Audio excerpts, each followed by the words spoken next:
தம் கிருபை பெரிதல்லோ என் ஜீவனிலும் அதே இம்மட்டும் காத்ததுவே இன்னும் தேவை கிருபை தாருமே இன்னும் தேவை கிருபை தாருமே. தேவனுக்கே மகிமை உண்டாவதாக. செங்கலின் கர்த்தர் ஊழியத்தின் மூலம் 22/6/2026 இன்று நாம் அறியவிருக்கும் கிருபையின் வார்த்தைகள் ஏசாயா 6ஆம் அதிகாரம் 7ஆம் வசனம்.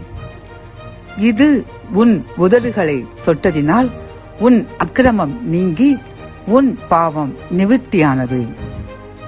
கத்தோலிக்க வேதாகமம் இவ்வாறு கூறுகின்றது.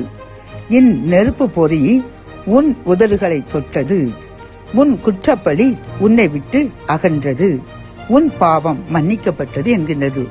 பிரியமான என் அன்பு சகோதரனே சகோதரியே, இன்று இந்த கிருபையின் வார்த்தைகள் மூலம் கர்த்தர் நம்மை பார்த்து கூறுகின்றார். என் அன்பு மகனே மகளே, அன்று எப்படி அந்த எசையாவினுடைய வாயை தொட்டு அவன் நாக்கில் நெருப்பு தளரை வைத்து அவனை பரிசுத்தப்படுத்தி அவன் செய்த பாவங்கள் அனைத்தையும் மன்னித்து பாவத்தை நிவிர்த்தியாக்கி அவனை என் ஊழியத்திற்கு தெரிந்து கொண்டேனோ, அதை போன்று உன்னையும் உன் சந்ததிகளையும் நான் தெரிந்து கொண்டேன்.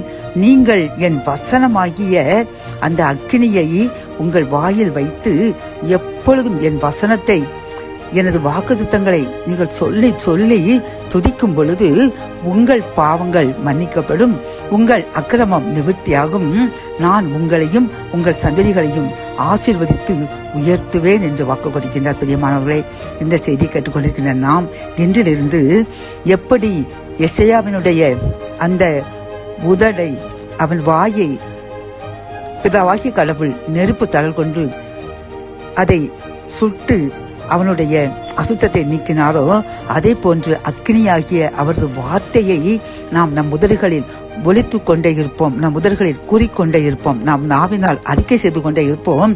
அப்பொழுது சேனைகளின் கர்த்தர் நம் பாவத்தை மன்னித்து நம் அக்கிரமத்தை நிவிர்த்தியாக்கி நம்மையும் நம் சந்ததிகளையும் அவருடைய சாட்சியாய் ஜீவிக்க கிருபை தந்து ஆசீர்வதித்து உயர்த்துவார். ஜெபம். என் அன்பு தகப்பனே, இந்த கிருபையின் வார்த்தைகள் மூலமாக அக்கினியாகிய மது வார்த்தையை நாங்கள் மது வாக்குத்தத்தங்களை மது வசனங்களை நாங்கள் சொல்லி சொல்லி துதித்து ஜபிக்கும் பொழுது எங்கள் அக்கிரமங்களை நீக்கி எங்கள் பாவங்களை நிவர்த்தியாக்கி எங்களையும் எங்கள் சந்ததிகளையும் ஆசீர்வதித்து மக்கு ஊழியம் செய்ய பயன்படுத்துவேன் என்று கூறின கிருபையின் வார்த்தைக்காக நன்றியப்பா. இதன்படி நாங்கள் அனுதினமும் உமது வார்த்தையை உமது வசனங்களை நாங்கள் அறிக்கையிட்டு ஜெபிப்போம் என்று உறுதி கூறுகின்றோம்.